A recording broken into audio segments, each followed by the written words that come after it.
New modeling just released from the University of Washington projects a huge jump in the death toll nationwide. This new data takes into account the growing list of states relaxing their stay-at-home measures. KOMO's Patrick Quinn joins us live. And Patrick, I know you've been digging through these numbers. It is astounding. These models project the death toll to surpass 130,000 people.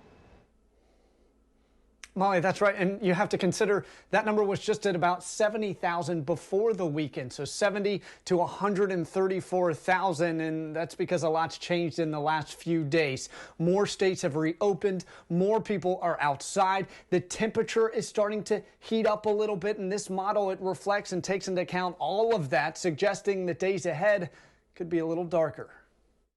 On this Monday, states are reopening. More mobility brings new models of what's to come. We're entering a very different era. Scientists at the University of Washington Institute of Health Metrics and Evaluation now forecasting the death toll to reach 134,475 by August 4th, an increase of more than 60,000 people dead from their model last week, due in part to the states relaxing their social distancing. People should be aware of the risk of infection is still there.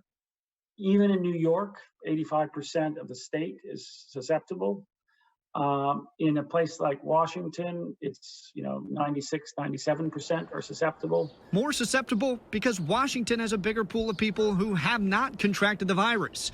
And today, state officials stressed their slow reopening plan should keep it that way. We think it's a balanced and cautious, data-driven approach. The state will reopen phase by phase, county by county, and as you've heard, follow science and modeling like this latest one, which with current social distancing measures, Washington's death count could zero out by the end of July. It's not time for the gate to swing open widely, and we're going to be careful about this.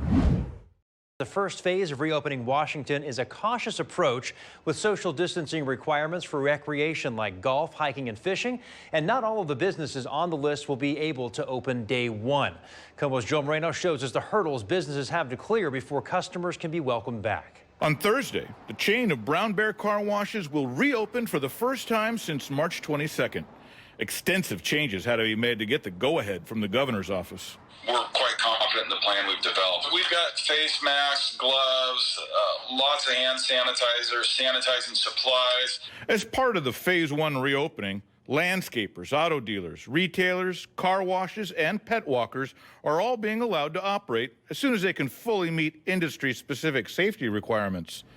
The owner of Complete Automotive in Seattle says he's ready to do what it takes to keep workers and customers from getting sick. We've already got measures in place.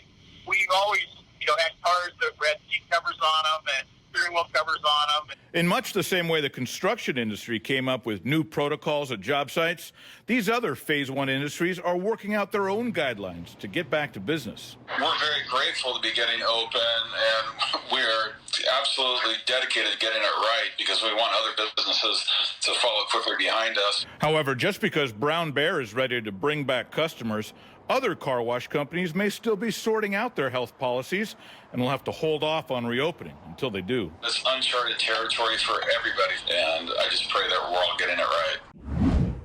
Kittitas County's top health officer, Dr. Mark Larson, says the county can safely move to phase 2 of reopening. Phase 2 means restaurants can open at half capacity, plus nail and hair salons will once again open their doors. I feel like we can do this. I feel like we have a plan going forward to do this. And there is absolutely no acceptable level of death.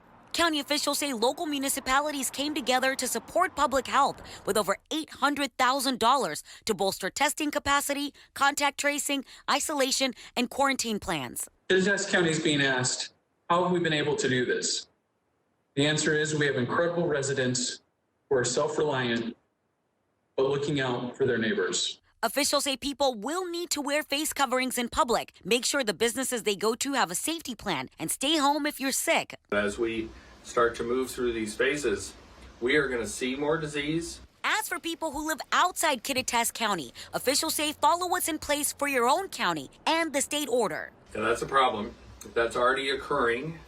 So we've been aware of that for a while.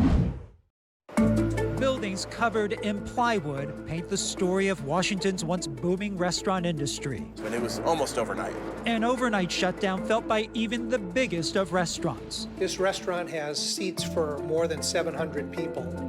Since March 16th, it's been closed. From 700 to just the two of us. This place is normally just jam-packed during this time of year, and it's completely empty. It's heartbreaking to see nobody here. Ivor's president Bob Donegan says he was forced to lay off more than 750 employees. And across the state of Washington, the latest numbers show from March 1st to April 25th, more than 864,000 workers filed for unemployment. That number expected to reach 1 million. The hospitality industry, including restaurants and hotels, making up 13.39%, more than 115,000 people out of work. Anthony Anton, president and CEO of the Washington Hospitality Association, says the numbers are staggering. They see these mom and pop restaurants and they think small business, but collectively, we're Washington's #1 employer. Inside Norm's Eatery and Ale House owner Peter Glick feels the pain. Well, we've lost about 85 to 90% of our sales. His business quickly going from 45 to 3 employees. Now surviving on takeout and delivery. We're definitely not making money. Definitely not. Ivor's trying to pay their remaining workers by maintaining 22 walk-up, takeout, and delivery restaurants, but also taking a massive hit. We will lose $3 or $4 million a month in revenue if we're not open by the summer. Those are big numbers. But the biggest and scariest number, how many restaurants may not survive at all? Donegan believes 30% will close, another 10% will try to reopen and fail. So I think a year from now, we'll have 40% of the restaurants that were open not open again. That's because when restaurants do reopen, they will likely face new regulations like social distancing, difficulty rehiring former employees, and finding enough money just to restock their kitchens. You know, it's probably going to cost $100,000, let's say, for a small restaurant to reopen. And I don't think most of them have that kind of capital. The way we did business 4 months ago was going to have to be different 3 months from now.